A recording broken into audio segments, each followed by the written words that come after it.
दोस्तों, स्वागत है आपका हमारे YouTube चैनल ओम हरिओम डिजिटल में। जय श्री राम। दोस्तों, वैसे रामचरितमानस कथा का भाग 49वां,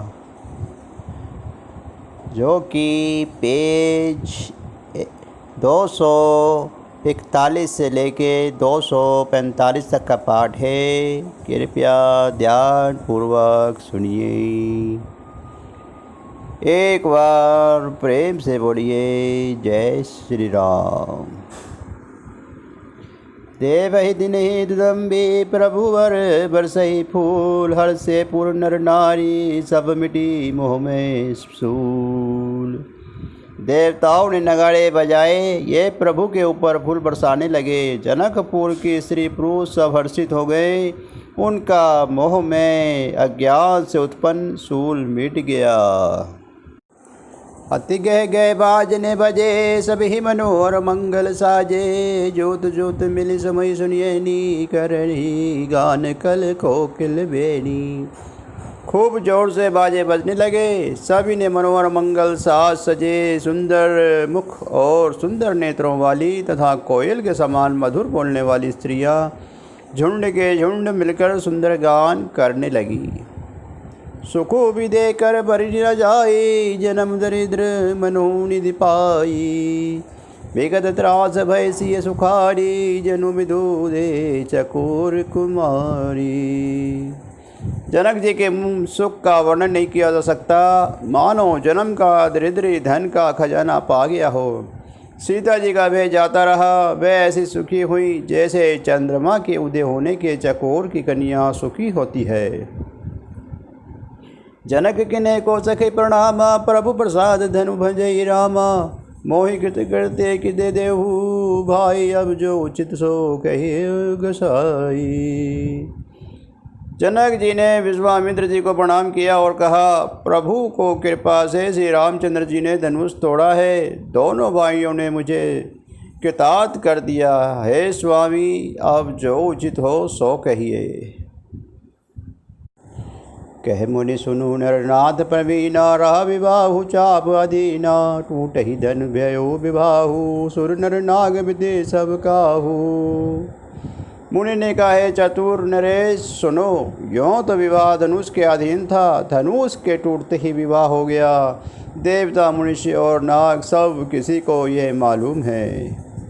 तदपि जाय तम करहु अब, जथा वंश व्यवहारु। भुजे विप्र कुल बन गुरुवेद विदित आचारु। तथापि तुम जाकर अपने कुल का जैसा व्यवहार हो, ब्राह्मणों कुल के बूढ़ों और गुरुओं से पूछकर वेद में वर्णित जैसा आचार है वैसा करो। दूत अवधपुर पठाई जाई, अनहि निर दशरथ ही बुलाई। मृति राव कही बुले के पाला, पठत दूत बोली ते ही काला। जाकर अयोध्या को दूत भेजो, जो राजा दशरथ जी को बुला लावें। राजा ने प्रसन्न होकर कहा, है कृपालु, बहुत अच्छा। और उसी समय दूतों को बुलाकर भेज दिया। बौड़ी महाजन सकल बुलाए, आए सभी सादर सिर नाए। हाट बाट मंदिर सुरभासा, नगुरु समारू सरही भाषा। फिर सब महाजनों को बुलाया और सबने आकर राजाओं को आदरपूर्वक सिर नवाया। राजा ने कहा, बाजार रास्ते घर देवाली और सारे नगरों को चारों ओर से सजाओ। हर्षी चले निज निज गृह आए, पूली परिचारक बोली पठाई। रजो विचित्र बितान बनाई, सिर धरी भजन चले सचु पाई। महाजन प्रसन्न होकर चले और अपने अपने घर आए। फिर राजा ने नौकरों को बुला भेजा और उन्हें आगे दी कि विचित्र मंडप सजाकर तैयार करो। ये सुनकर वे सब राजा के वचन सिर पर धर कर और सुख पाकर चले। पठे बोले गुण तिन नाना, जय विधान विधि कुशल सुजाना। विधि बंदी तिन किने आरंभा, बिरचे कनक गंदली के खंभा। उन्होंने अनेक कारीगरों को बुला भेजा जो मंडप बनाने में कुशल और चतुर थे। उन्होंने ब्रह्मा की वंदना करके कार्य आरंभ किया और पहले सोने के केले के खंभे बनाए। हरित मनहि के फल फल पदुम राग के फूल, चचना देखे विचित्रति मन विरंच कर भूल। हरी हरी मणियों पन्ने के पत्ते और फल बनाए तथा पद्मराग मणियों का मणिक के फूल बनाए और मंडप की अत्यंत विचित्र रचना देखकर ब्रह्मा का मन भी भूल गया। बेनु हरित मन में सब किन्हे सरल सब रब पर भी नहीं चिन्हे कनक कलित आही बेली बनाई लगी नहीं भरे सबरण सुहाई। बास सभी हरी हरी मणियाँ पन्ने के सीधे और गांठों से युक्त ऐसे बनाए जो पहचाने नहीं जाते थे कि मणियाँ हैं या साधारण सोने की सुंदर नग बेली वरना के लता बनाई जो पत्तों सहित ऐसी भरी मालूम होती थी कि पहचानी नहीं जाती थी।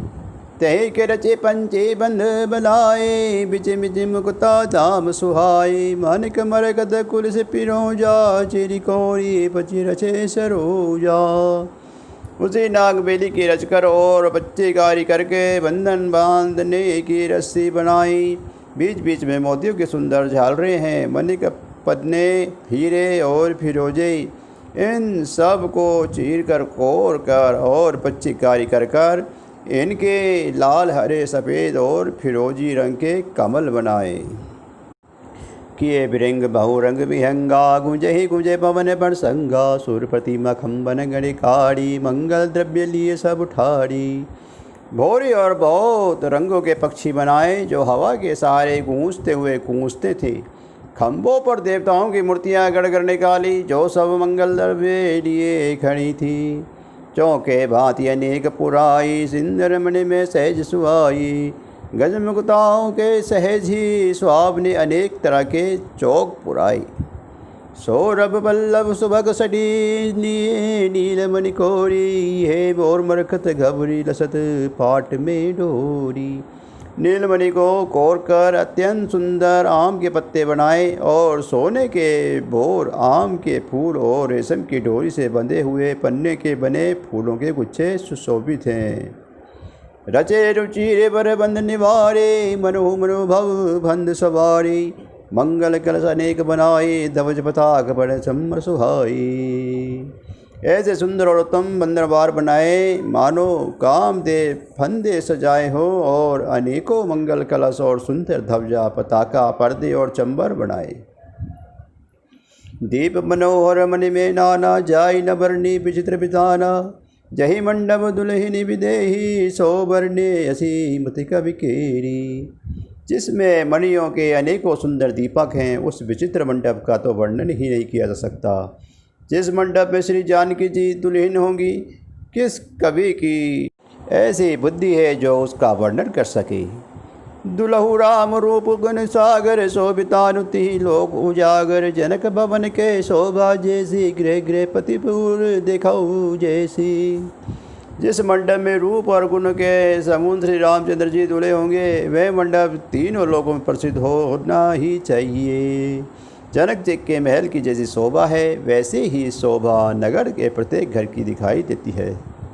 जय देवृति देहि समय निहारी देहि लघु लगे भवन दस चारी जो संपदा निज गृह सोहा सो बिलो के सुर नायक मोहा। उस समय जिसने त्रिवत को देखा उसे 14 भवन तुक्ष जान पड़े। जनकपुर में नीच के घर भी उस समय जो संपदा सुशोभित थी उसे देखकर इंद्र भी मोहित हो जाता है। बसई नगर जही लक्ष्य करे कपट नारी बर बेशु ते पुर के शोभा सुख जय सारद चेशु। जिस नगर में साक्षात लक्ष्मी जी कपट से स्त्री का सुंदर वेश बनाकर बसती हैं उस पुर को शोभा का वर्णन करने में सरस्वती और शेष भी सुख चाहते हैं। पहुँचे दूत रामपुर पावन हर्ष नगर बिलो की सुहावन हो बुधवार दिन खबरी जानाई दशरथ ने सुनी लिए बुलाई। जनक जी के दूत श्री रामचंद्र जी की पवित्र पूरी अयोध्या में पहुँचे। सुंदर नगर देखकर वे हर्षित हुए। राजद्वार पर जाकर उन्होंने खबर भेजी। राजा दशरथ जी ने सुनकर उन्हें बुला लिया। करे प्रणाम तिने पाति तिने ही मुदित मही बापु ढीलिनी बानी बिलोचन बांसत पाती पुलक गात आई भरी छाती। दूतों ने प्रणाम करके चिट्ठी दी। प्रसन्न होकर राजा ने स्वयं उठकर उनसे लिए और चिट्ठी बांधते समय उनके नेत्र में जल, प्रेम और आनंद के आंसू छा गए। शरीर पुलकित हो गया और छाती भर आई। राम लग्न और कर बिन चीठी, रही कहे गैत काट मीठी। पूर्ण धरि धीर पत्रिका बाँची, हर्षि सभा बात सुनि साची। हृदय में राम लक्ष्मण है, हाथ में सुंदर चिट्ठी है। राजा उसे हाथ में लिए हैं और रह गए हैं और खट्टी मीठी कुछ भी नहीं कह सके। चिट्ठी बांधते समय उनके नेत्र में जल, प्रेम और आनंद के आंसू छा गया। शरीर पुलकित हो गया और छाती भर आई। राम लखन और कर मिट चिट्ठी, रही जखे खाटी मिट्टी। पूनी धरि धीरे पत्रिका बाँची, हर्षि सब बात सुर साची। हृदय में राम और लक्ष्मण है, हाथ में सुंदर चिट्ठी है। राजा आपसे हाथ में लिए हुए रह गए और खट्टी मीठी कुछ भी नहीं कह सके। फिर धीरज धर कर उन्होंने पत्रिका पढ़ी। सारी सभा सच्ची बात सुनकर हर्षित हो गई। खेलत रहे जहाँ सुधि पाई, आए भरतु सहित हित भाई। पूछ आदि स्नेह सकुचाई, ताद कहाँ थे पाती आई। भरत जी अपने मित्रों और भाई शत्रुघ्न के साथ खेलते थे। वहीं समाचार पाकर वे आ गए। बहुत प्रेम से सुख चाहते हुए पूछते हैं, पिताजी चिट्ठी कहाँ से आई है। कुशल प्राण प्रिय बंधु दो, ऐसे कैसे कैसी देश। सुनी सुने साने बचन बाँची, बहुरी नरेश। हमारे प्राणों से प्यारे दोनों भाई कहिए कुशल तो हैं, वे किस देश में हैं। स्नेह से रह सने ये वचन सुनकर राजा फिर से चिट्ठी पढ़ी। सुनि पाते पुल के दो भ्राता, अधिक सुनो सभात न गाता। प्रतिपूनित भरत के देखी, सकल सभा सुख लही विशेषी। चिट्ठी सुनकर दोनों भाई पुलकित हो गए। स्नेह इतना अधिक हो गया कि वे शरीर में समाता नहीं था। भरत जी का पवित्र प्रेम देकर सारी सभा ने विशेष सुख पाया। तब नृपदूत निकट बैठारे, मधुर मनोहर वचन उचारे। भैया कहु कुशल दो भारे, तुम नीके निज नैन निहारे।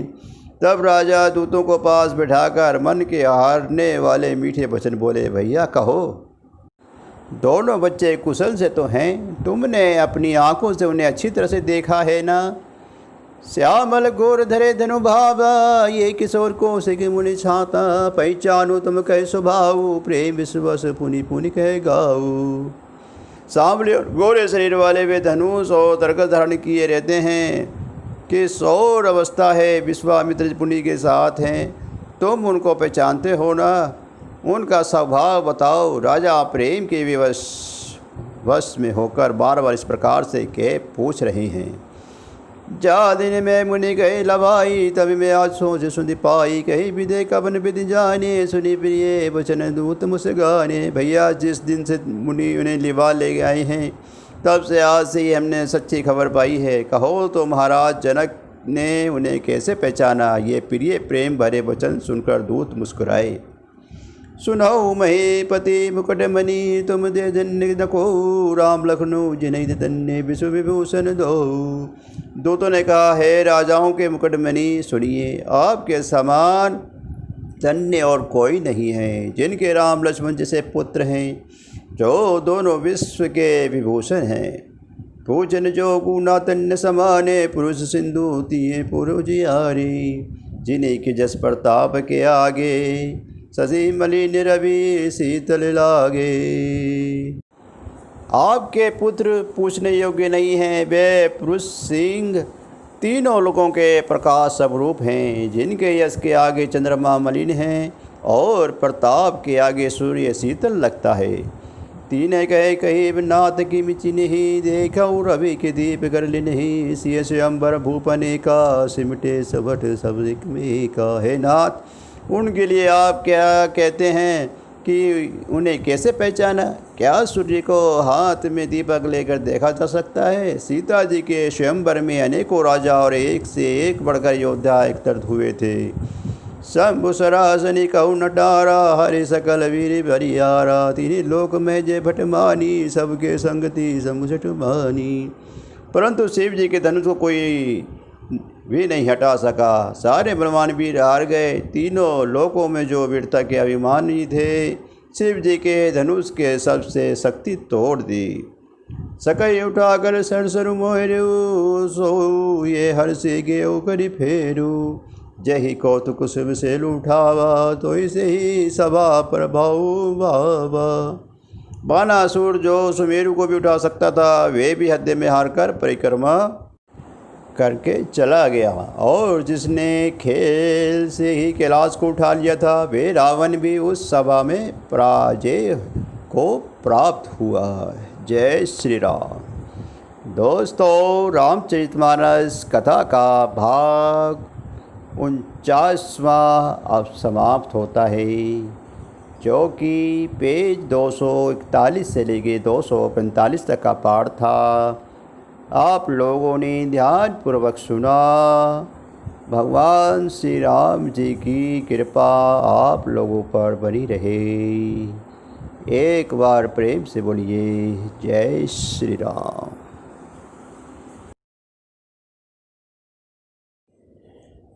श्री रामायण जी की आरती। आरती श्री रामायण जी की, कीर्ति कलित ललसिय पिए की।